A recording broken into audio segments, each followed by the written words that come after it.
people dislike me profusely, right, for the wrong reasons, right? Because I've got an accent, a Scouse accent. Have you? I didn't notice. I know. I've got an aggressive tone.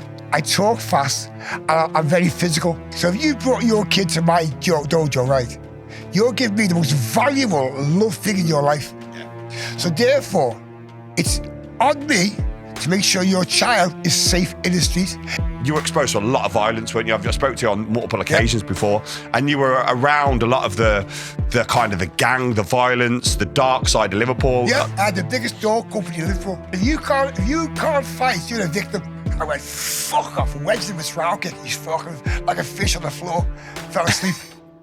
Then his crew pull out blades and all kinds. My guys are pulling out blades. So it is stuffed. Violence is something you do against violent people. Yeah. But you do it against someone who's not violent, just wants to fight. You're a bully, and you need putting down. I'm good at violence, but I'd rather be nice. Yeah. I'm not a violent person who enjoys it. Yeah, yeah. But I can do it. But what do I do it for? Yeah. You destroy lives. I've heard rumours that you got into a street fight once, you hit someone, and then they died. Is that true? Yeah, yeah. You've spoken about Aaron a couple of times throughout the thing. So he was a great fighter as well, wasn't he? Yeah. But like, he was a good lad. And he could fight. Yeah. He could fight, man. That's why he shot him dead.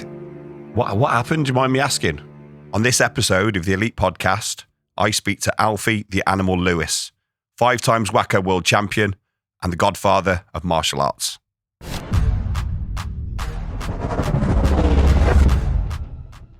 Alfie, how you doing? Good morning, Lee. How are you? Good, yeah, good to see you, mate. Thanks for coming. My pleasure.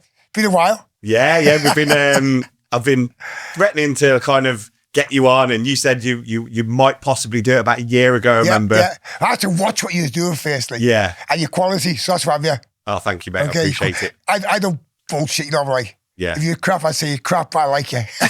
Yeah, you crap, and I'm not coming on, but you're a good bloke. Yeah. But yeah, I really appreciate that, and obviously your book's just come out as well, so I thought it's perfect timing. I thought I'll reach out to you again and find out. Well, let me explain to you. I'm not here because of the book. No, I know you're not. The book's just a byproduct, you know what I'm saying to you? Yeah. Like, I was supposed to go and travel to do the book, to promote it. I wouldn't go. It's not me. Martial arts show. Take pushing a load of books. They would have sold load 500 of these, right? Yeah.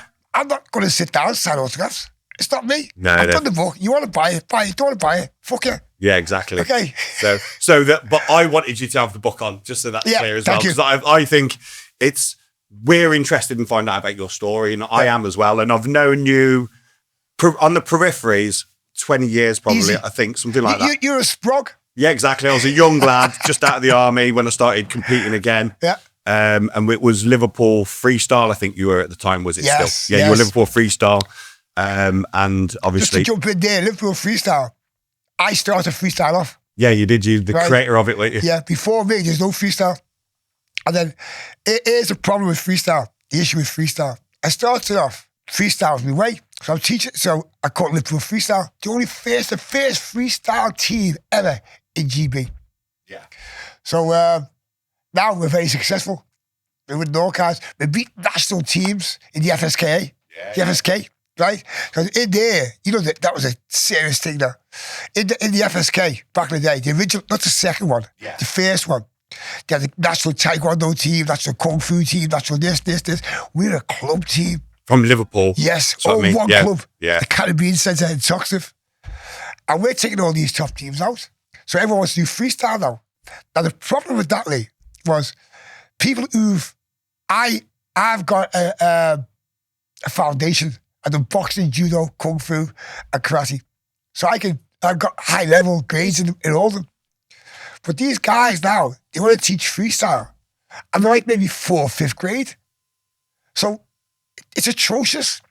So I got peed off of it because, you're the founder. So they must be part of you.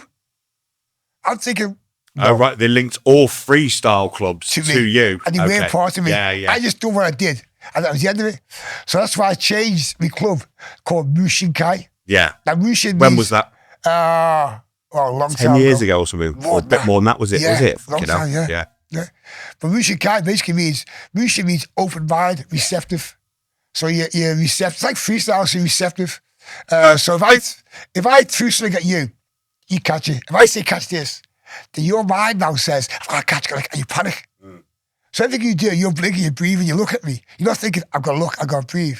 You're doing it. And because you do it, it's natural. Yeah. So that's what Mu Shin No means. thought. Yeah. And Kai means club. So I never call it a style. I call it a club. Yeah. So we evolve. And my term is this: learn, develop, evolve. Uh. So you learn, develop your skills, and you evolve. Because martial arts originally were for people in a sense of individuals. Yeah. So when you got your black belt in the East originally, they say to you, now go practice your karate. Yeah, to make it your own. Yeah. Yeah. Now they say, stay with us and follow our system. I get that, right? But like, it's just The changed. system's a script, isn't it? It's a copying of something else. It is. The idea is, it's like learning to drive, isn't it? You mirror, signal, maneuver, you're showing everything, and then a year later, you're doing your own way, and you're totally not unconscious that, of it. As opposed to like that. One hand out the window. Yeah, bang on. But you know, it's like life's about being yourself. Yeah, of course. If you are, not everyone, some people need a system Yeah. so they feel secure. And people live in a box. I don't live outside the box. I haven't got a box. That's how I feel. You're very deep then, aren't you, on the martial arts side of stuff? Very spiritual and kind of. Yeah. So sometimes people might not see that or notice that, but I can care. see it. I can see it a lot. And what I see when I see you, and I see you, the way that you are with your fighters, the way you train them, and the occasional bit of footage that will give out of your gym that perhaps shouldn't have been shown to the wider audience, is what I see though is someone that has got a lot of passion, a lot of love for the martial arts. Uncompromising love for the martial arts and for his immediates that he's training. And everything stems from that. So what can seem from the outside looking in as quite extreme is like, you know, when you're training with someone and they're doing like I know that for their gradings, is it like for your yellow belt, you have to fight 2-on-1 and the orange belt 3? Is it something like this? Yeah, I know. And it's like, and I've seen it's fucking full on. There's no punches being pulled. Everyone's coming in at you. But what I see you doing is developing someone and making them strong so that they can cope. And that's done out of love. That's not done because you're a bully or because you want to fucking a power struggle and you want to dominate someone. It's done because you want to make that person fucking superior to everybody else. Okay. Yeah. Okay. You've got kids. Yeah. So if you brought your kid to my dojo, right, you're giving me the most valuable love thing in your life. Yeah. So therefore, it's on me to make sure your child is safe in the street. Yeah. If I don't do that, what are you paying me money for? So I've got to make sure your child is safe. If your child gets done in, it's on me. That's this question, right? When you buy a car and the car's no good, do you take it back, get your money back? Yeah? Yeah. Okay. Yeah, of course. You can. So martial arts, no one does that. No one thinks, well, we still got bastard. So you can't be learning stuff, or we still not equipped to learn stuff. So it goes both ways. But me, I take it really personal. You know, your child, as hard work as they are, right, are the most valuable thing in your life. So for you to come to me and go, teach him, that's like honor for me. I think it's honor. And that's why you don't do it like you don't take anyone in, do you? You only do it with certain individuals, don't you? Well, you don't market like and put yourself out there, go and do my classes. I'm happy to have what I've got. I don't reach for numbers, right? I reach for quality and happiness. If I'm not happy, I don't want to teach. Teaching for me is a therapy, right? It completes me. I like helping people. Do you still teach today? Yeah. You're on the floor, you know, putting the hours in, teaching the classes still. Yeah, I'm 99% of the time in the gym. But luckily, I've got instructors. I've got Scott Brownville, I got Carlson Abbey, and I've got Craig, who teach for me. Yeah. And because they've been taught by me directly, they teach me my ethos, which is important. That's why I keep small, because I want people to if they get one of the instructors teach them, they get a part of me. Yeah. That's very important now. But back to the kids, I think it's important. See, I don't object to make people teach martial arts. Years ago, I'd go, well, that's this, that's that. Now I go, each their own. Because who am I to say what's right, what's wrong? I say what's right, what's wrong in my world. If you ask me a question rightly, you say blah, blah, blah, then you're going to get a straight answer. Yeah. So people want they like people who talk straight until the truth doesn't fit their narrative. Yeah, of course. Till it's about them. Yeah. And people dislike me profusely, right, for the wrong reasons, right? Because I've got an accent, a Scouse accent. Have you? I didn't notice. I know. I've got an aggressive tone. I talk fast. I'm very physical. I'd be more physical. You're definitely ADHD. If you know what I mean? Listen, undiagnosed. Listen. Aren't we all? Yeah. I got told recently, right, about that. Yeah. I said, I'm what? What would you say then about people that say that your methods of training are severe, or almost like borderline kind of abuse or something? Because I've had people say similar things about some of the extreme methods that I use for training my guys as well. But I know that I come from a place, as I said with you earlier, of love for the sport and love for them to make them better. It's like a way of preparing them for the world, isn't it? Yeah. So what would you say with that if someone was to say that? I don't give a flying rat's Okay. I'm like this. You don't like what I do, find somewhere else. Yeah. If you bring your kids to me, I guarantee you I will change their lives and the direction of their lives. I've got one child who trains me right now. I've got most of my students I've got on the spectrum. Yeah. On the spectrum. That's it. Martial arts and the spectrum are flipping hand in hand, aren't they? Really are. Well, so much. I'm way on the spectrum. Yeah. And this kid, if I hadn't intervened, he'd be killing someone. Yeah. That's how severe he was. Really that bad, yeah. But over years about that. Over years. So my objective is to help kids. And my methods are, I'd say everyone's extreme, but to me, they're quite normal. Yeah. Because what you got to do, you got to push your kid into a corner where he's tight and he has to survive. If you can't survive in the corner, how can you survive outside? Yeah, they need to know no one's coming for them. There's no help and you're on your own, and be pulled into the gutter and then cry. You know, then they come to a realization. You see it, don't you? See them break down, they cry, they stop, and then they fucking fight, don't they? Yeah. They stand up and then they go for it. You're like, there we go. And you're trying to pull that. Oh, I'm getting goosebumps now. Look, don't I? And then you're trying to pull that out of them, aren't you then? I was supposed to be violent. He's violent. But look, it's like this, like, they're the future. Yeah. And it's so important that we guide them into be productive parts of society. That's good that you say it. So you're not just trying to build up absolute savages but you want them to be good people in society as well. Yeah. I don't want bullies. No, I absolutely. hate disgusting bullies because they destroy lives. They do. Fucking hate it. But it's a sign of weakness, isn't it? Yeah. If you're a strong person, you ain't picking on someone weaker than you. But if someone's stepping up to you, then they're going to get the good news, aren't they, at that stage? There you are. And I'm there to make them. See, I've got a lot of kids in my club. Is it mainly kids? Yeah. Like 80%, like something. Yeah, it's pretty standard. That is, I think, with that these type days, of sport. Back in the day, right? Yeah, it's different with adults. Yeah. Now it's kids. Without kids, there'd be no clubs. That is right. What you just said then, though, and I said this to someone else, I can't remember who it was now, but back in the day, all the doormen, right, there wasn't MMA, the doormen... Boxers, taekwondo, karate guys, fucking, you know what I mean? It wasn't really kickboxing back then, was there? It was full contact. Full contact, Full contact karate. And then, obviously, freestyle. You know, you talked about freestyle earlier. Yeah. What do you mean freestyle? Talk about what you mean. What's the difference for people that don't understand? Because you did kung fu mainly, but you did karate as well, didn't you? More than that. I did jiu-jitsu. Yeah. Right? Not this jiu-jitsu now. No, the traditional jiu-jitsu. I started on that. Keith Porter, guy from Telford. Right, this is a place called Scousers in Liverpool. And a Japanese guy teaching there.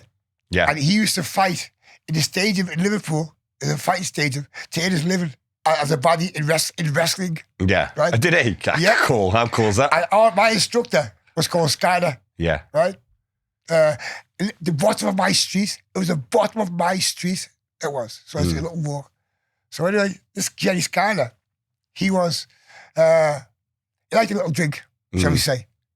And after the house, it was a house in the basement, like some dirty old basements, with mattresses as opposed to tatamis. Oh, right. Yeah. Hey, go for your jump kicks. Fucking hell, yeah. So, sup your legs then. So, I goes and joins, And Jenny, he would put £100 up to anyone who could beat him. In jiu-jitsu? In fighting. Yeah. Oh, just fighting? Yeah. So you'd be a strike as well? You do what you fucking want. Yeah. You know what I mean? Yeah. So we'd be training sometimes. People come down the stairs. Where's this man? Where's my money? Come down. He'd get them. And we'd watch him smash them to bits. Throw them. And they're trying to gouge his eyes out and all kinds. And he just won. Yeah. He never... He'd break the arm, break the legs. Fucking hell. But listen, here's the point. When people say arm lock, there's no such thing as arm lock. It's an arm fucking break. Yeah. No one's tapping out. It's not meant to be tapped out to, is it? No. It's like the strangler. You're meant to sleep someone. You're meant to break their arm, aren't you? I Yeah. used to laugh at the T-shirts tap out. Yeah. That meant you lost. Yeah. So I'm a loser. Yeah, yeah. You know, but like, yeah, but back to that. He was effective. Yeah. And when I was like about 11, 12. So you're doing jiu-jitsu with him at 11 or 12? Yeah. And was that your first My martial art? first was judo. So you did judo as well. Yeah. So you say you do judo, and people say they've done some, but when you say you did it, how long were you doing it for, and how much were you About training? 3 or 4 years. Oh, and you're training regularly on it Yeah. then? Oh, so you got a really good base on In the YMCA. Yeah. So with judo, didn't you have to, back in the day, to get grades, you had to fight, didn't you, as well? Yeah, you get mods, you call them mods. Yeah, right? okay. So you compete to buy them. Yeah. That's good, that, though, isn't it? It fucking Yeah. keeps it real. But you know? also, right, what you got to look at, Lee, is the fact that now judo, any fight now that goes to the Olympics falls apart. Because judo now is about throwing and holding. Yeah. So you're down. When we done it right, you could arm lock, leg lock, choke. It was a bit more like jiu-jitsu, wasn't it? I think. Was jiu-jitsu. Yeah. It was a sanitized That jiu-jitsu version. came from judo, didn't it? Yeah. I think. Is that right? That was like judo came from jiu-jitsu. the other way around? Yeah. Oh, okay. Okay. Because Yano, right, Yeah. he created judo. But before him, jiu-jitsu was a samurai thing for the battlefield. Yeah. So, okay, here's a funny thing. We all get told, are you in the military, right? So, weapon first. Yeah. Okay. First their weapon, then their self. There you go, right? Yeah. So, they tell you, no weapons. Yeah. And you go to battle. So imagine a samurai, right, having a katana, Yeah. going to fucking battle. Imagine the mindset that. Fucking hell. I would put myself there sometimes, dude, to think of that. Well, I used to read it as Fucking a kid. warriors they were. That was my mindset, Yeah. a samurai mindset, because I hadn't seen it, right? Yeah. I created this massive thing, and it was fantastic. And anyway, so you get samurai go to the battlefield, and he drops the katana. Yeah. He's not going to fight. He's going to fight another katana. So I dislike weapons, but in reality, martial arts is weapons first, hands second. So it was created with just weapons. Then empty hand came, Yes, didn't it? Which yes, was the karate, which is what you do when you drop your weapon, basically, isn't it? but for karate, right? Yeah. Karate got sanitised. Because for the Goshi, the guy who did Shotokan, Yeah. he was Okinawan, and he went from Okinawa to Japan, and he's a school teacher, right? That's why he evolved. So Yano, who was involved, who the guy who created judo, he was in part of the school structure, become friends. So they have to, it's called Shotokan karate. Yeah. So what they have to do, you have to sanitize it to teach the schools, so it becomes part of the school system. So if it had not become part of the school system, it wouldn't have spread. So schools were the way to make things happen. So when it was there... First way of commercialising it. Yes. Do you know what I mean? People moan about it now, but that was the first time when it... It was all done there. It was Yeah. all done before. But we get told Japanese this, Chinese that. They're just people. Just people. And, you know, they have morals, but also, no one's pure. No one's pure. Everyone's got an edge. And if you're a fighter, you haven't got an edge, you're not going to survive. No. But I see this. So Shotokan, they hate this. It was originally called schoolboy karate because it was taught for, doesn't mean it's ineffective, but it was taught in It the was schools. like the main bits of it. Yeah. The essence of it, They rather took than all the good parts out. Not the saying really it- like damaging bits. Yeah. Yeah. And you learn for the stances longer.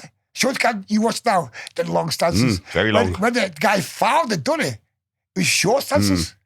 So I think it evolves. Yeah. I like, people say like, about, say, people like having franchise and all kinds. Yeah. They done the same. The Japanese done the same. Yeah. And they say to us, no money. Give me a break with that. That's how it got over here. Yeah. Fucking, it wouldn't be here being taught in the 80s and 70s when it came without it being systemised into a way in a syllabus and then pushed out. And imagine what the original founders must have thought of that. They'd be in a similar position to... Well, look, Liverpool, was a big place for short-hand karate. Yeah. You had Katazawa, who covered the 60s, and Noida replaced him. So the red triangle... So it's more the 60s then, was it, when it came? Yeah. Okay. So before that was judo and stuff, and jiu-jitsu. But like, Kanazawa took first come over. And Kanazawa was a cool guy, and he taught karate. Then he moved on, and Noida come, the red triangle. Now, how can they live here on nothing? Because they were making money. Yeah. So when people, I was like this, I thought you can't make money, it's disgusting. Now I go, make money, enjoy it. Yeah. Because you deserve it. But like people go, oh, don't make money. Because they're dickheads. They're dickheads, right? There's nothing wrong with making money as long as you give a good product. That's it. As long as the product's good. It's the watering down of the product. Yeah. That's the problem, isn't it? Do you know what I mean? So back onto the freestyle thing then. So you've karate, the kung fu, jiu-jitsu, judo and boxing. And then freestyle is it the first MMA really, if you think about it? Is that what it was? Like the first amalgamation of, it's like Bruce Lee, like a mixture of styles where you'd kind of pick the best bits and have no boundaries. Don't mention Bruce Lee to me without bowing. Okay. We started off with grappling and all kinds. Yeah, because your fighters do. And I'd say, if you look at your fighters and the way they used to fight compared to the traditional circuit fighters, they would have ground game, they'd strike on the floor, they sweep, they grab, they knew how to take people down. And a lot of them don't know any of that at all, and they get into a fucking pickle as soon as anyone would get. How many clubs do you know that teach sweeping? Now, not hardly anyone. You don't see it. It's almost like a forgotten art now. Yeah. Because they don't know how, that's why. And I think the style of fighting is more difficult because they're so far away. Wow. And then when they fight, they're not as like, they skirt on the outside. They're not committing, are they? They've got to be coming into you, haven't you? You've got to be going into them to sweep. If I go into fighting, right? Yeah. When I got taught, we got taught to fight, not to compete. Yeah. Okay. So just define the difference for us. Well, compete means your objective is to score a point, but not damage you. Which is basically how everyone teaches in the tournament. There's nothing wrong with it's a sport now, isn't it, really? Yeah, there's nothing wrong with it. Yeah. So I can't knock. I done the sports section. I loved it. Yeah. I love sports. I think it gives everyone a chance to achieve stuff. Yeah. And by achieving medals and trophies and all sorts, it helps you develop as a person, more confident and happy. So I like sport, but there's a subtle difference. One, you score a point, other one, you're shitting teeth for a week. Yeah. Because you get your teeth rammed down your throat. You lay on the floor like a fucking a starfish. And you're thinking, oh, that block didn't work. Yeah. And there's no refs. No. But at the same time, sport is a way of learning to deal with pressure. Not just on a day, but the days lead up to it. Like my guys, any competition they go to, we do a week's pre-training for any competition. Just a regular one? Anyone. So how often would your team fight then? Once a month? Once or twice a month, yeah. Once or twice a month. So if you're fighting twice a month, 2 weeks out of the 4 weeks, you're on build-up. Yeah, well, they have the right now. Yeah. They're on it right now. Yeah. They start at 6 o'clock in the morning. Oh, so you get them morning, so that's... Yeah.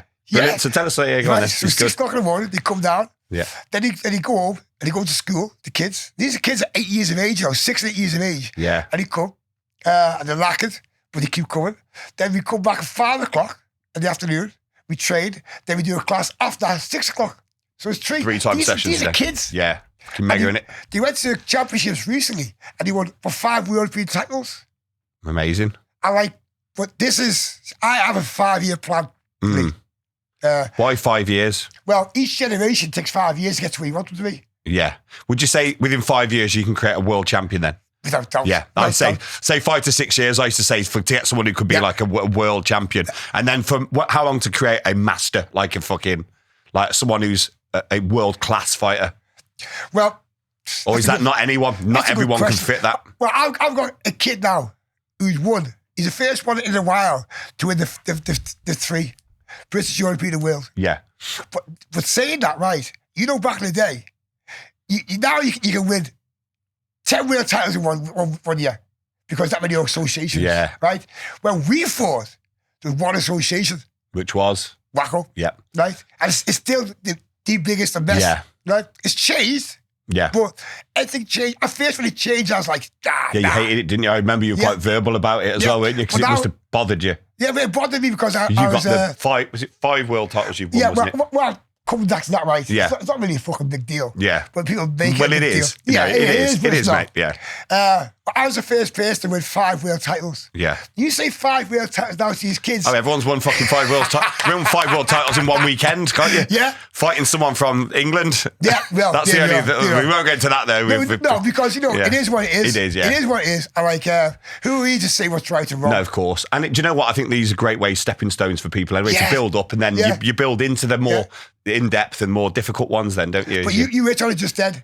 You can be a world champion, but not world class. Yeah. It's a big difference. Yeah. Not a little difference. It's a fucking massive difference, so isn't it? Yeah, I'll try to be nice. Yeah.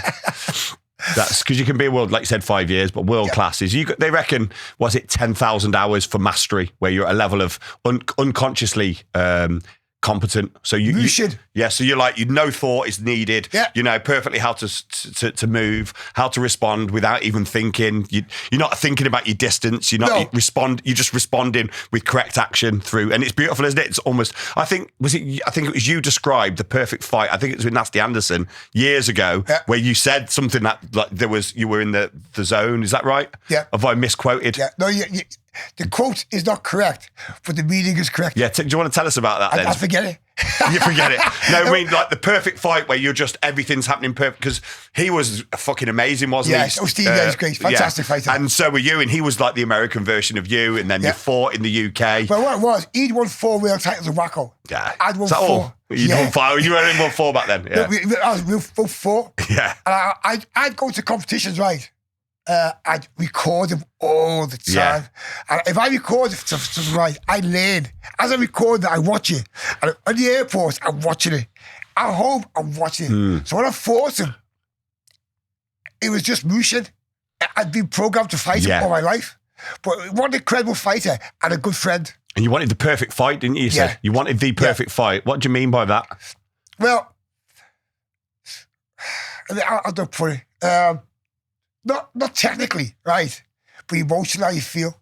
So when you score, you come back, oh, that was good. It's not a thought. When I first started fighting, right, I was erratic. To say the least. Just throwing everything, just fucking attack. I'd throw 20 kicks per fight I used to be the same. in a minute. I'd love it though, just want to fucking hit someone with something. I chased with my fucking legs. I thought I was Bruce Lee. I never went backwards for years. It was like an admission of fucking being weak. I'm only going forwards. But it's good doing it. Yeah, but you can't fight the really good ones like that though, because you have to then wait, you know. It was fighting some of your fighters that helped me develop that as well, because I couldn't get away with it. I was like, and people like Sam Timmis, you know, and he was very standoff, and he had a different style. It was quite, you know, it wasn't attacking, it was defensive, but he's very clever. Very clever. And then you couldn't fuck about. Like, you had to step back and wait. And Sam controlled the distance. Yeah. If you control the distance, you control the fight. Exactly. You know, like, and he did it with everyone. Yeah. I've seen him do it with everyone as well. He was. Well, I'm like this. As I evolved, don't forget, my involvement was for people like Guy Spires, Terry O'Neill, Steve Cattle. You knew all these well. Yeah. And these are iconic names in martial arts. But these guys, like, as I was saying earlier, like about the hard men on the doors, these were all fucking hard men as well, weren't they? And he could do it. Not just martial artists, but fucking savages. But so was Steve Babs, you know. Yeah. Steve Babs was badass, man. Yeah. I got Never Ray told me a story, and Clive Parkinson, who were part of the original Lao A team, which were gods. Yeah. Right? That, as far as you're concerned, they were the top ones. Dogs bollocks. They were world class as well. They can go anywhere in the world back then and they would dominate. But what happened was, they would go to competitions, right, at first as a Kung Fu team. Now, they're the only Kung Fu team in the circuit, and the first time they got done in. Did they? Robbed? Yeah, because they was like, what? Yeah. You know, that bollocks, right? I'm not saying bollocks, I mean, for the competition, you can't do it. Yeah. But I like Kung Fu. I love Kung Fu. Can't be fuck all in a karate competition to get a point. Flipping hell. You have to really work for it, don't you? Yeah. But anyway, so Steve Babs, he was a Taekwondo man originally, you know. Was he? And a boxer. He was a boxer as well, Steve. Yeah. He was under Steve Sanders. Good box. He went back and he started moving around, make the move, be agile. So Steve Babs was the person behind Lao Guard being what it was. Now, Neville told me this And someone else told me the same story. Neville joined because of Steve Babs. Neville Ray. Yeah. Who's now in charge of WAKO. Yeah. And God, no, he's going through a bad time now, so Neville, I love you. Yeah. I love you. And he had this commotion on Neville, commotion in Birmingham. She jumps on this wall, and there's Steve Babs fighting these 3 guys. And Steve Babs done them all in. You know what I'm saying? Done them all in. At an event as well? This is in the streets. Yeah, after the event. Like an event or just, Yeah, because it could go off as well back then, couldn't it? At tournaments. Listen it was fucking rough. Some of the team events and would happen and it'd go off in the car park or within the sports halls. We were up in Newcastle. Now, we had those sat-navs then. So we're going to Newcastle to fight. My team was all from Toxteth. So I'm the lightest skin there. You know what I'm saying? I'm mixed race, but I'm light skin there. So there's a big mixed race community in Toxteth. Is that right, isn't it? It's known for... You see, look, it is the issue I've got. Yeah. When you say black area, what do you mean? It's more black people there than white? Not more black people than anywhere else. Not a black area as such. Because you got white people, you got this mixed race. It was mixed race though. It was known for being mixed, wasn't it? Like, yeah. And it was a great place to be, to tell you the truth. Was there much racism there? Was it kind of a general culture with everyone mixed? Everyone was cool. Yeah. That came later. The racism later. Yeah. Because the modern era, with the folds and all kinds, at least the demon. What was I saying there before? I had the chain of thought and you broke it. Can't remember what it was now then. You're talking about, we're talking about Toxteth and where you came from. Okay. Yeah. So we go to Newcastle, right? That was it, yeah. So we're all there in the minibus, all day. Yeah. I'm having a laugh. But we have the map. Them maps years ago. Fucking map. Yeah. And the map's that big, you try to get down. Parents arguing in the car, fucking them getting lost. So we get to Newcastle, okay. So I'm in Newcastle, right? Don't forget, a lot of black guys in the team, right? And we stopped the car for this guy for instructions. So Carlton goes, hey mate, look for this stage. The guy went in. He put his head in the air like that and looked around. Never seen so many black faces in his entire life, right? So he went, yeah, down there. And he was baffled. So we drove down. We got to Lightfoot, I think Lightfoot Centre was called. We gets our bags in the car park. This fucking bus goes past. Yeah, niggas and all that. That's what they were saying, brother. Shit. You know what I'm saying to you? Yeah. So we were walking like that. Now, we're not used to all this because we're from a multicultural place. So he goes in. The lady behind the counter says, I'm sorry about that. They like that around here. Right? Now, one of our guys had dreadlocks. What year? It's in the 80s. 80s, yeah. 80s. Okay. This is the worst one, this. He walks in. I think we have black uniforms, I'm not sure. I don't know if it was freestyle then, we're still called, I'm not sure. He walks in. As we're walking past everyone, the place is going quieter and quieter. This is seriously going quieter. And one of our guys, Wayne, he had dreadlocks. So he stroked his head like they've seen locks before. What, in an offensive way? Or like, no. Oh, wow, just cool. In like mesmerised. Wow, okay. So I said... Still a bit rude, like. But if you don't know, it's like if you go to like China. Yeah, and you're black. And you're white there. You know what I'm saying? Yeah. It's just curiosity. Yeah. So we get past. I said, get in the corner by the escape routers. So if it goes off, we're fucking off. Good man. You're always thinking of a way out. Oh, you got to. Look at where the direction of threat is, whose possible enemy are. Yeah. We put our bags by this fire exit. We get put into this area against this team, right? We're all got England badges on, karate badges. So the best ones there then, basically. So we got set up to get taken out. Okay, yeah. Not because we're black, because we're not karate. You're not from, Yeah.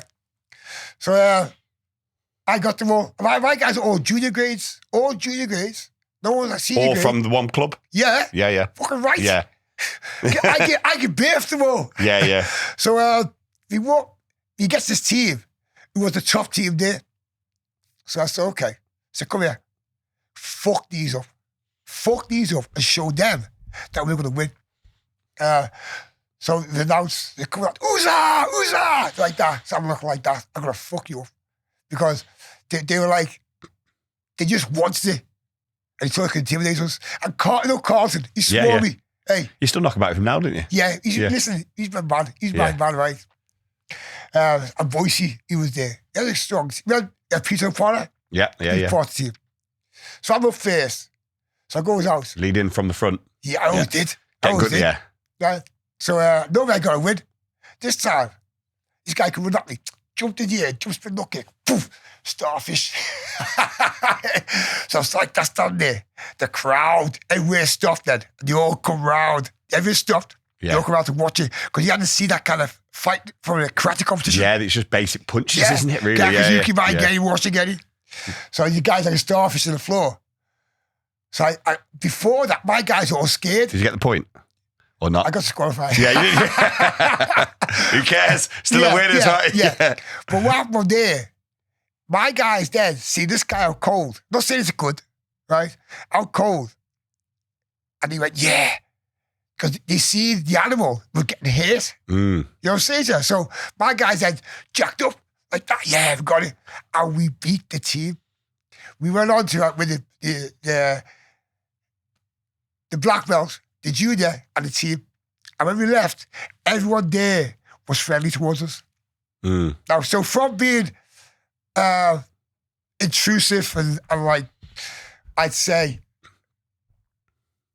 uneducated to different cultures, they embrace us. That's good. It is. You have to earn it, though. Yeah. But what I'm saying, martial arts does that. Yeah, it does. I think it's it's a leveler, isn't it? Like, because I've been around so many cultures, so many people, and religion, skin colour, or religion, no one gives a shit ever, and I wouldn't even know or cared. Yeah. Do you know what I mean? And you're just fighting each other. It's real. It's like it's got an intimate experience to be like you battle with people, your friends, you're fighting each other, then you're fighting other people. It builds a real strong bond, doesn't it? It's not dissimilar to that in the military, where you've like a brotherhood, do you know what I mean? Or a sisterhood or whatever. If done right, it's militaristic. Yeah. It's militaristic. And there's no boundaries on that then. It's just people, isn't it? There's nothing else. Well, look, what's your thoughts on that? Because you're mixed, you have a different experience. Well, my mother, right, is a German, Spanish, Jewess.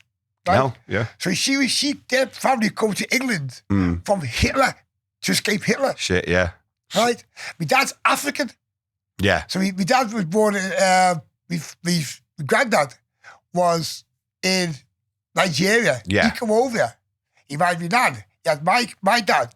So is your nan black as well, or your nan white? No, she's white. Okay. Yeah, because you're quite light, aren't you? So you're quarter then? Yeah. Is it? Or you're a bit mixed of... Yeah.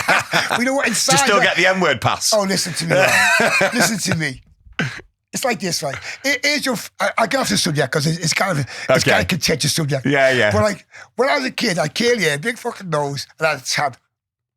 And I had the N-word from people.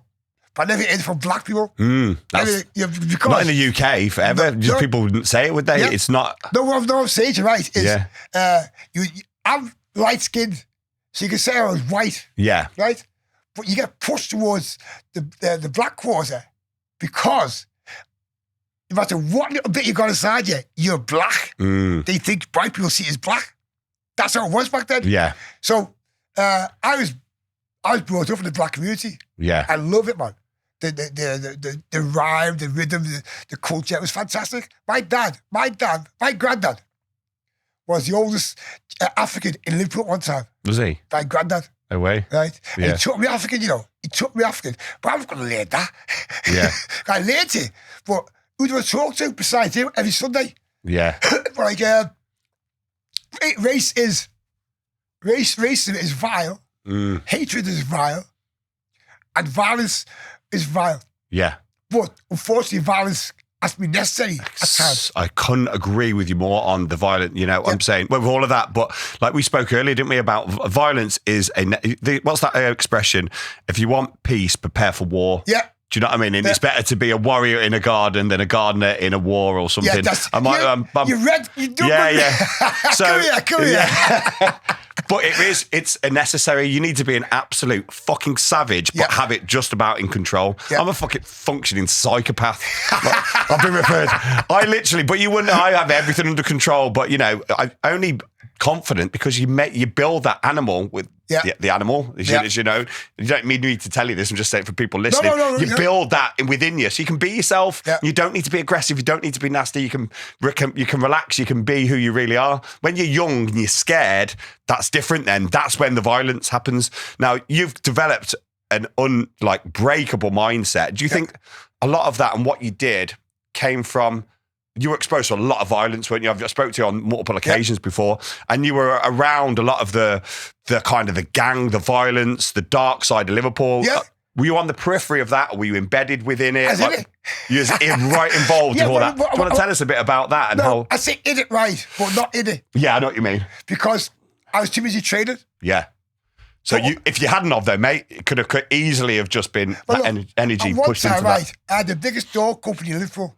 How big? 200 men. Fucking hell. Right? We done the doors and we done security, we done all kinds. Yeah. So with that comes idiots. Did you do some of the big clubs, well-known clubs? You want to say some of them? Yeah, all of them. Cream? We used to do barges. We used to do barges. We used to travel abroad, all kinds of cream. You know what? With that comes idiots. And if you can't fight, you're a victim. Yeah, exactly. It is a story, right? So I'm inside cream. We got 25 doormen on the door. Yeah. Right. Because it was like... All on the front? No. All out throughout the... We'd have like, say, 15 on front, because you come in mass. Yeah. And the rest walk around inside. So I'm walking around inside. So one of the guys, boss, got a problem here. I said, well, there's 15 of you, sort it. Right? Were you not working that night then? No, I was there, but I walk around. Oh, okay, I check things, you know what I'm saying? So I goes out, there's one guy standing there. He said, that's him. I said, what, really? You're getting paid to sort it out? Yeah, but I said, what's wrong? So I want to come in. I said, well, apparently you can't. He said, why is that? I said, because Dave said so. And because the boss said so. So you can't. He said, I'm coming in. I said, you know. He said, what are you going to do? I said, nothing. He said, listen, what's your name? I said, I'm nobody. He said, listen, nobody, I'll fuck you. I said, welcome. So what happened was, he decided to come back after the cream for a straightener. Now, I like straighteners because I was good at it. Right? I was fucking good at it. I boot him in the head to go to sleep. So he comes back with a 5-man crew. Now, we got 25 men there. So they're fucking ridiculous, aren't they? If I'd been this horrible, I said, just count them. Yeah. You could have just set the whole crew on him and fucked him up. I did because then it escalates. Yeah. So he comes in. We go on the dance floor. Was this guy a known, notorious character within Liverpool at the time? Or He assumed he was. Oh, yeah, okay. He assumed he was. So we get there, lined up. Even like that. In the club? Yeah. It all closed. Okay. Right? It all got off. About 2:30, 3 o'clock, 4 o'clock. Right? Yeah. So next thing, like that, I went, fuck off, wedged him with a round kick. He's fucking like a fish on the floor. Fell asleep. Then his crew pull out blades and all kinds. My guys are pulling out blades. So it just stopped. Now, here's a finisher to this. Here's a finisher. Right? I never started any fights. But I fucking finished them. So about 2 weeks later, I'm getting followed by a car from the crew. Right? So what I do, you go round and round about twice. Just to check? Yeah.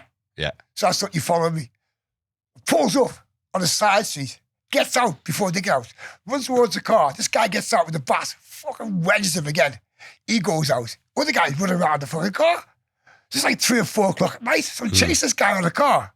I said, stay still. He said, you're moving. So I stood still. He stood still. So I ducked down. He ran around. Fucking wedged him. I won't say what happened after now, okay? Yeah. But it was resolved. And he said to me, the same guy knocked out, he'd come back because I kicked him while he was on the floor in the head.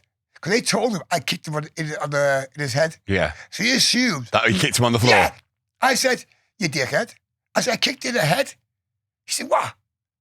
Did you? I said, yeah. So anyway, cracked. So I broke his ankles. But you know what, right?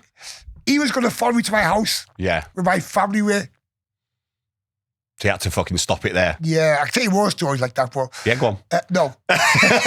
No. But what I'm saying to you is like, violence is something you do against violent people. Yeah. But if you do it against someone who's not violent, just wants to fight, you're a bully and you need putting down. So I had loads of straighteners. And the funny thing was, like, these straighteners, they wear straighteners. Not once did anyone get shot or anything. Now, you have a straightener, you go away, your door goes in, you get shot. Yeah. So it's a whole different world now. Not for the better. Yeah. Not for the better. And also, everyone's a gangster. Everyone's a fucking gangster. But what can you do? All I do, I've got a bubble, right? So I've got my friends and my students. I created a bubble here that just they're allowed in. So I don't see no baddies, don't see no this no more. I just see good people. So everyone else in the world's bad. My world's good. That's good. I've created that world. And I don't go out to clubs or pubs. I'm not that kind of person. I go to the movies, go for food, go training, go teaching. I go out with my friends. That's about it. Yeah. But like, so life for me is good. But have you done that on purpose because the world out there, you have to be a different person if you're going to be exposed to that, don't you? You have to be the baddie. Yeah. So you have to outdo them, and you have to be flipping more harsh than them. You'd have to be more violent than them, and it never ever stops, does it? Or you can remove yourself from it and fucking create a whole different world. Well, I remove myself. Yeah. Right? On purpose. Yeah, deliberately, yeah. Did you go, I'm had enough, I'm not fucking doing that anymore? No, I just grew up. Yeah. I grew up. And look, the last time I got put on me, right, you like this. And it hurt me, It hurt me hard. Because I'm good at violence, but I'd rather be nice. Yeah. I'm not a violent person who enjoys it. Yeah. But I can do it. But what do you want to do it for? Yeah. You destroy lives. Of course, yeah. I'm at this, I got my granddaughter lecture. It's Aaron's daughter. My son who got murdered. So I'm at this fair up in some park. So we're walking out, and all these cars are parked on the verge, right? So this car goes in front of me, so I pulled it back. So I'm stood there waiting for the move. Now I've got my glasses on. So he thinks I'm staring at him. Right. So like that. Window comes down. Who the fuck are you looking at? I just looked. No, I thought, no. I said, move. You got how old? Yeah. But you had your granddaughter with you? Yeah. Yeah, she's okay. about 10, 11. Oh, shit, yeah. Right. So I think, I don't want this. No. So he's looking at me, and he goes, I'll fucking bite your face off and all that. So I thought, should I go over there and cabbage him? But I don't want to do it for my granddaughter. Also, I'm thinking now, at this stage, if I cabbage him, it's you get locked up, the police, this, it goes on. And he's at fault. He's at fault. Then I looked to see his wife and kids. So I thought, okay, leave this. Let him go off the car. If he comes, he comes. Exactly. That's the best thing to do, isn't it? It's difficult, though, isn't it? Oh, it's difficult, though. So he drove, his wife went, stop it. Let's drive. He went, I'll fucking get you. So he drove off. I went home. I sat there and I thought, you fucking coward. I should have cabbaged him. And I lay in bed, wondering why I didn't do it. But you know what? It paid off because there was no court proceedings. There was nothing going on. I was in a good place. So once I did that once, I was able to do it again. But I'd say to someone, look, I don't want to fight you, man. Just be like cards, but I don't want to. But you want to go for it, go for it. But I tell you what, right, I'm going to fuck you up. So okay, it was Steven Gerrard. Yeah. Okay. Yeah. So Bodyguard in one time. I think they won the five cups at the time. And Steve's got a broken bone on his toe. So he's in the front. I'm in the back with his friend. And his friend goes, are you Alfie Lewis? Goes, yeah. You don't look as scary as you sound. Because I'd be nice. I said, who the fuck you talking to? And he said, why are you like that for? I said, I'm telling you, I can be anything I want to be. Yeah. But I choose to be this. I'm sorry, Alfie, I'm sorry. So they want you to be a certain way. Yeah. But if you're nice, well, you lost it. Yeah. You know what I mean? You read my Facebook, put my things in morning time. Yeah. I'm just about niceness, about happiness, about helping people. But people want that twisted nerve. I don't want that twisted nerve. No. Why do you want that? Look at this, right? You've got a boy. Okay. So imagine your boy meet me in the street, right? And I decide to stamp all over his fucking head and do that kind of madness. Now, I've destroyed a life. Yeah. I've destroyed someone's life. For what? So you don't do that stuff? No, absolutely not. You got to think like that. Everyone's someone's son, isn't it? Yeah. And you know what you just said earlier then, which is and that's you, not the reality. You said you felt like a coward, like you backed out. But if you choose not to, that's different. If that takes strength. If you're a fighter, you don't know how much strength. Yeah, I know, because if you're terrified and you back out because you're fucking terrified, then you can argue that you're a coward. I've lost my bottle. Not that it matters anyway, but if you're consciously choosing not to, and you're a fighter and you know you can fuck someone up, that is strength. That is, and well done for that as well, mate. Because I know how hard that would be. Do you mind me asking something? I mean, I've heard rumours that you got into a street fight once. You hit someone and then they died. Is that true? Yeah. Do you mind telling us about that? I mean, loads of street fights and no one died. Yeah. Let's just go from there, okay? Okay, yeah, of course. And nothing's intentional. No, it wasn't intentional. It was an accident. I'm coming home, I'm working at the doors in a place called Raggers on Hardman Street. So I go to my car, and we're going to cross this junction. I'm going to cross the junction, right? So these guys, it says go, I go to a junction. These guys step out for 3 guys like that. So I've got to stop. Hey, happy. Yeah. Not like being bad. So I'm thinking, okay, whatever. So they crossed here. I went here. I got my car by the lights to look at any damage. That's what I was trying to do. He crossed over the road here. He shouted, what's your fucking problem? I said, I'm looking at my car. I've got 1 foot out, look at my car. He decides he wants to have it. He walks towards me. So I thought, what the fuck's this? So I started walking towards him. So I'm thinking, they're going to resolve this. You know, if it's damaged, he's going to pay for it, or he's going to apologise. Now, if I get within punching distance, I've not gone there to fight. I've gone there to talk to you. So I'm getting within punching distance. As I get within he fucking launched the right hand. So I switched there, bap! He lifted up, and he's out cold, and he's hanging in the air. He fell to the floor, and he banged his head. Right? And he died. So now I'm switched on now. So you hit him once and he died? Yeah. So that's self-defense? Yeah. Yeah. But, okay, there's a long story. I'm not going to go into it now. No, okay. So the other 2 come running over. I'm switched on now. I said, you fuckers, come on, let's have it. Because I want to have them. They went, no. So I got off, went home. It's not nice someone dying. That's who they are. That's who they are, right? Yeah, of course. I don't condone that. And I'm not proud of it. No. But I'd rather be alive than damaged. It could have been you. That could have been dead on the floor. Do you know what I mean? And he threw the first punch. So I had loads of fights, right? And no one died. No, of course. It's just a freak fucking event, isn't it? It can happen. That's why, if you can, you don't want to unless you absolutely need to, because you don't want to be dealing with that. It could be, and like you said, you catch someone at a wrong day, and that you could be mates with that person you met in a whole different situation, and it's just a fucking bad day, or they're drunk, or it's the wrong time, they're in a bad mood, or when they're intoxicated. It's exactly. Next day they go, I'm sorry about that. Yeah. So you walk away and enjoy your life. I'm 64 now, right? I've never been happier in my entire life than now. That's really good. Yeah. Fucking How good's that? What? How good's that? 64, it's like sex every day. I don't like sex no more. The what I'm saying is, it's just like walking on air. You know what I'm saying? Being violent is easy.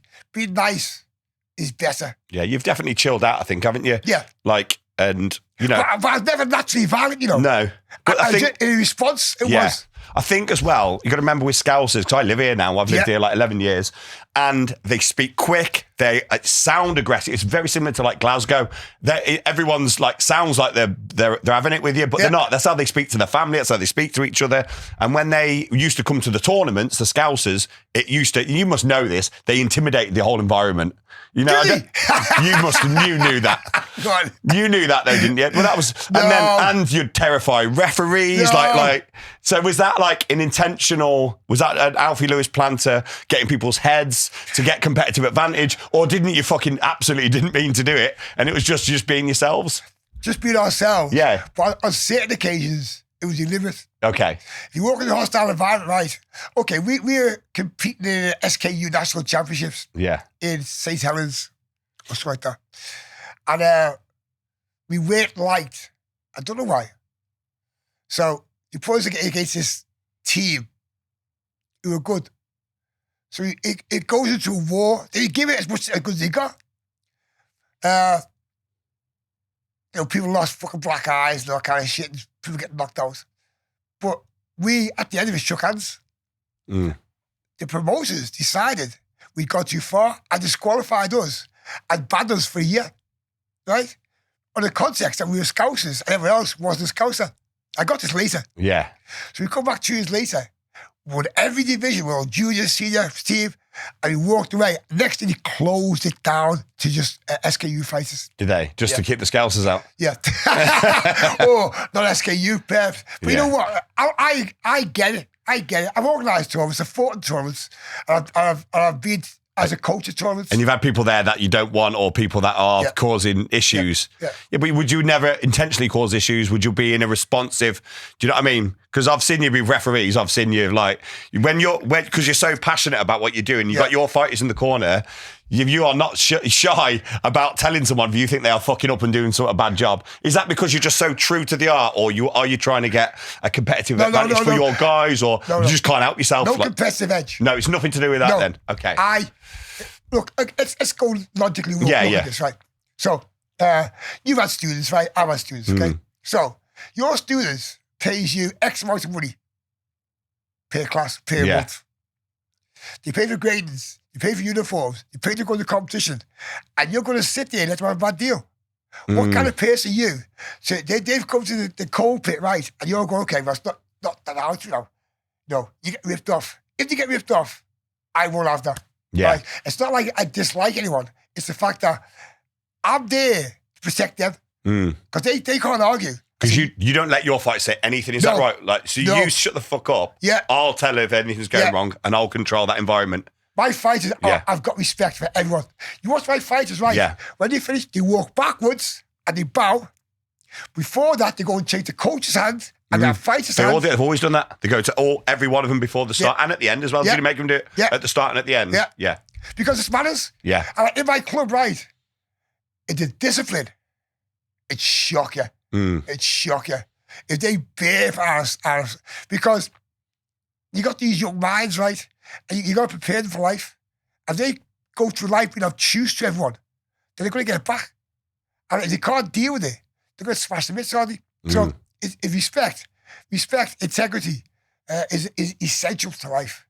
And the worst thing I don't like, Lee, is this. When you see kids being cheeky to the parents. So if you're cheeky to in my club, say you got a child who's cheeky to his parents, and the parent will tell me, before the class, you all line up, you step forward. What, in public? Yeah. Yeah. Embarrass them. Yeah. Is that what you do? Is that on purpose, to dress them down to let you don't fucking do that? Yeah. I said, you mean cheeky to your mother? Have you? Yeah, yes, I see. You dick. Right? Face your mother now and apologise. Face, I'm sorry, Mum. Do the parents know you're going to do that? No, I don't care a shit. Yeah, but it's just what you're doing. Yeah. Look, it's being an instructor. You can be an instructor, just takes money and say, go home. Or you can get involved and engage them, and they become part of you, become part of them. I'm like organic. I'm organic. Now you've got these parents now. I've named them right. You get named. Right. You got Randa. She's married Mu Shin Kai. Yeah. You got Laura, right? She's super. She helps raise all the money and fundraising for the kids. And you got Stacey. These are the 3 witches of Eastwick, right? And they are 100% behind the club. Yeah. 1 They're great, aren't they? Getting the mums like that are fully embedded and helping. Yeah. Okay, let me tell you about this, right? You're the chief. Yeah. Okay, so chief is Randa's son. So I took over teaching the class because it wasn't going where it wanted to be. So I stepped in. So chief said, you get bullied, yeah? I said, come here. She stood in front. I sat down like that. I said, you get bullied, yeah? He said, but no, he's not bullied. He's your friend. So what's he do? He hits me. He's not your friend then? So he goes, I said, what you do when he hits you? Just smash him back. He smashed the kid back and he become friends. No, says that. Now, here's the story also. So, my kids are going to get hit when he spar. Yeah. And he can't respond. You do that as well, just conditioning where they have to hit and they have to take. Yeah. In the streets, you can't say, oh, it's too hard. Yeah. Right? So it's all geared towards the streets. Yeah. So even those points, it's coming to the right. Yeah. So yeah, essentially first, combat first. Yeah. tournament second. Mindset. Mindset. Yeah. You know that. Yeah. You're ex-military. Yeah. Right? It's all mindset. All mindset, absolutely. Right? So he gets melted one day, smashed in the face by his bigger person, goes to the floor crying. His mother's sitting there. Her heart was going. Right? I said, get up. Get up. Get up. He gets up. He hears, yeah. So carry on, fight. Since that day, he just do that. Because in the streets, right, if it goes off, if he does that, if you fold in the streets, you get smashed. And also, stamped on. Don't give us a shit, do they? Also, you're in school in the first year. You have 5 years of this idiot bullying you for 5 years because you let it happen. So when you leave school, you be programmed. Don't forget, look, okay, my pet hate is schools. Tell you why. They program you to report yourself. So my son Aaron, okay, God bless his soul, he was in school. I get a phone call from school, so I go to school. And me and Donna, my wife, we go to school. And the teachers, we walk past this fucking teacher in this room. What's going on? Well, Aaron, right, he had a fight with his lad. I said, yeah. He said, and he beat him up. I said, all right, so what was the reason? He said, well, he said the lad picked on him. I said, okay. So he retaliated. We don't allow that. He should have come report to the school. So he was this lad. This guy walks in with a fucking beard, 6'4". He was only a face, yeah. You know. So I said, are you taking the piss? Are you taking the piss? I said, so he's threatened him, and he says him, and he's let's go home. Let's go home. Yeah. There's no point having a conversation, is there? He should be getting reprimanded for doing it. But if I hadn't bullied him, I'd got my son, you, cut it out. Yeah. I don't like bullies. But like Marcus, when he's in the first year of school, even his best friend now, right? Mike Bernard, the boxer. Yeah, I know. He's a good lad. Like that. Yeah, tough lad as well, isn't he? Yeah. But they were friends at school. And the first year, Mark's doing kickboxing, Bernard's doing boxing. So I said, yeah, he's going to win, Oh, was it? Yeah. So you got together. And rather than fight, you become friends. Yeah, that's good. Don't say to Yeah. And now they're really friends. good mates, aren't they? I think they're kind of best mates, aren't they? So I was going to say then, so how did you find being like fucking elite martial artist, fighter, all about mindset, creating fucking warriors? Yeah. How did that work being a parent and crossing over and like, because I found it difficult because I'm strict and I'm like trying to, you can't be like that all the time on your kids because the fucking, like as I've got older, the more you're pushing them, they're pushing back. They're a bit like me. They're a bit stubborn and it's not working. Like it'd be interesting to hear how you like married that up. Okay, or didn't you? Or did it not work? Or did you have to change your method of coaching with them a little bit? Or did you just stay as you are?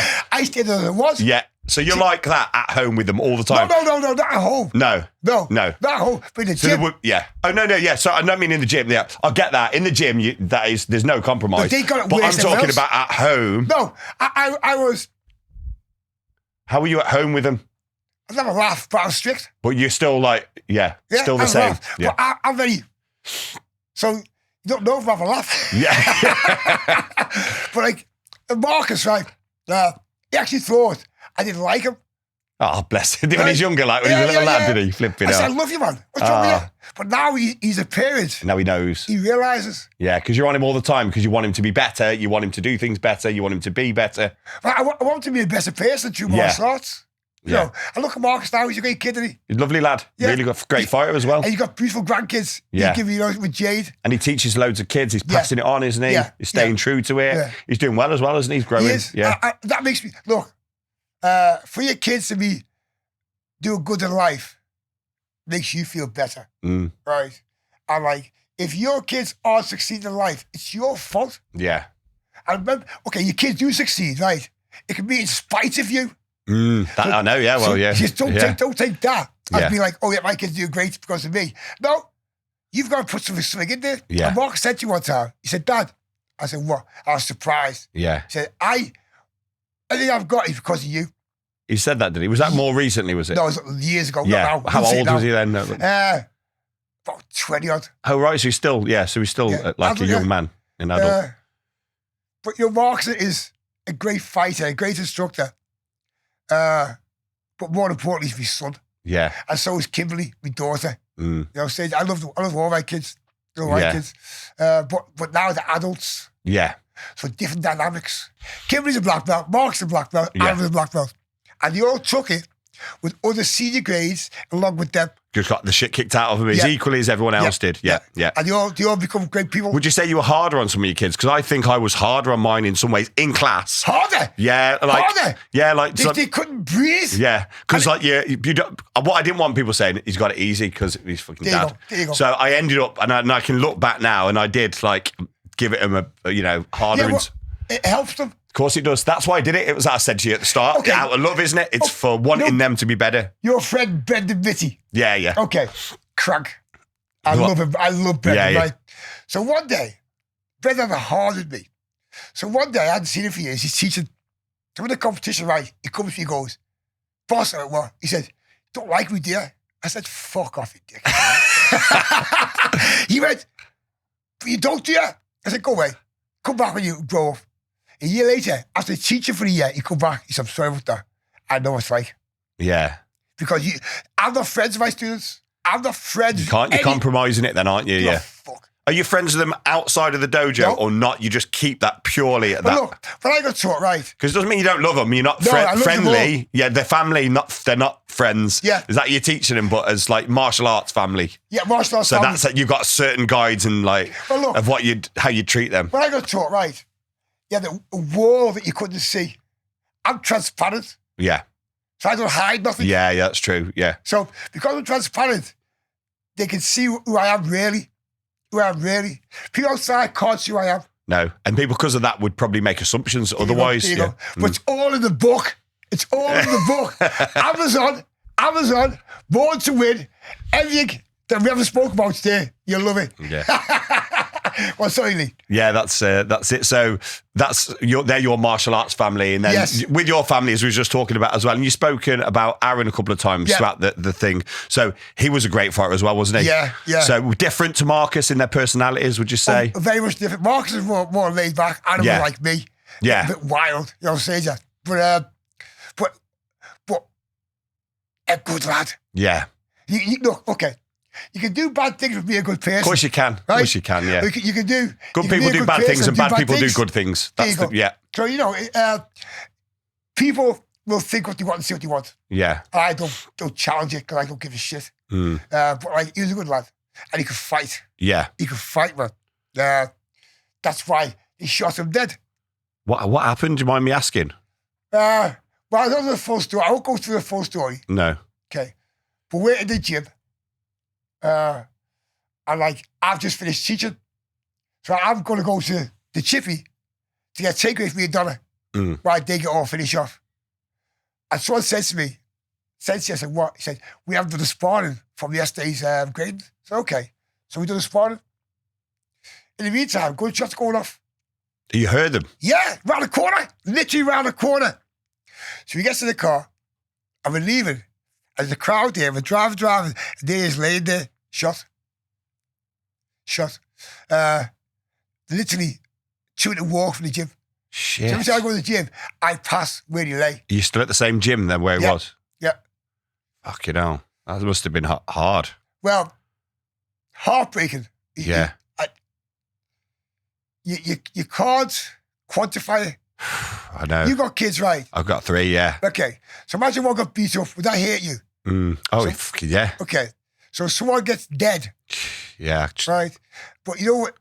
And it broke my heart to see Donna kneel beside my son. Yeah. Say, please don't leave me. No. Right? But I want to finish something nice. Yeah, of course. Okay. That's it'll be 10 years. It'll be 10 years next year. Yeah. And every time I have a vigil, it's jammed. Yeah, I see them on there. Yeah. Anyway, so, give me something nice. Yeah, of course. So, yeah, sorry to bring that up. It's just you mentioned him a couple of times. It felt like you wanted to kind of say. I've no filter. Yeah, of course. No blocking nothing, right? I'll talk about anything, but I want to finish something lighter. Yeah, definitely. So let's talk about now where you're at, what the plans are, for the future. You've just done your book. Is it true? well, I know it's true because you said you've been approached by people to do a film, a documentary, and all sorts about your colourful your life. Should we say colourful? That's a description. Yeah, I got approached before the book was written by a guy who's involved in movies, and he said, "Alfie, you do the book?" I said, "Yeah." He said, "Can we have first pick on that book for the movie?" I said, "Yeah, why not?" Because I just say yeah, because I didn't think I'd write the book. You need Guy Ritchie to pick that up, mate. That's what you need. So I said, "Yeah, okay." So when the book was out, he came at me. I said, "Nah, not going to do it," because they mix things up, they twist things. Then I got approached. Well, you kind of need to with a film. It's like based on true story, isn't it? Yeah, but then it's your character that's getting kind of, exposed to something that they might not be, and you wouldn't want that then. Or now, the money would be good, right? But like, was it someone that was quite high up then that does good films? Yeah. Okay, wow, that's interesting. Do you think you might change your mind at some stage? No, that's definitely. I tell you what. I bet you're quite stubborn as well. I bet you once you say you're doing something, there's no change in your mind. Well, if I don't want to talk to you, you're dead. Yeah, you're dead to me. Yeah. But then I got approached recently to do a documentary about my life, like the book from ITV or something like that. Now, wow, yeah, I've seen them things done. So yeah, flipping. Well, I know you don't want to do the book or the documentary, but I would love to see it, and I'm sure a lot of people would. But because they can't, I mean, pretty much everything's outlined in your new book, isn't it? All day, Amazon. Go to Amazon. It's there. You buy it. It's got some good reviews. Brilliant. And we're going to put it forward for some awards. Amazing. Brilliant. Because it's not just martial arts, it's about the life. Yeah. You know, so there's that many categories it could win or be placed in. But I did not want to write the book. No. How did you find writing it, or did you get a ghostwriter to help you? Well, I fucking could not do that. Yeah. I got a guy called Martin Morrison. Yeah. And he pestered me for ages. Did he? For years. Like Worked, paid off though. Yeah. I said, fuck off. So eventually one day, I said, yeah. And when he said, I'll come and see you, I said, you won't. He said, how are we going to do it? I said, each morning, 6 o'clock in the morning, we'll do FaceTime. Now, 6 o'clock for me is like fucking midday. Now I'm thinking, if he's keen, he'll do it. Right? He said, it's early. I said, it's fucking late. He said, if you want it, you'll do it. We've done it for 2 years. And he's a good guy. He's very woke. Fucking woke as fuck, yeah. Yeah. But you know what? He's a good soul. Is he? That's good. I'm not woke.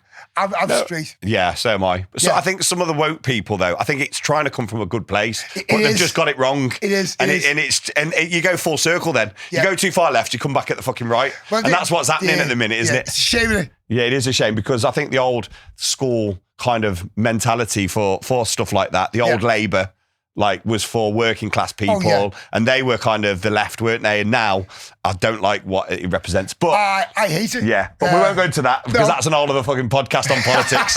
Listen, I could stay for another 2 hours and speak to you, mate. It's been so interesting. We've covered nothing, have we? We've covered nothing. What you want to cover? No, we've covered all of it. We've covered all of it, mate. I've managed to extract everything I wanted to from it. So thank you so much, mate. I really appreciate it. My pleasure, Lee. Thanks very much, okay?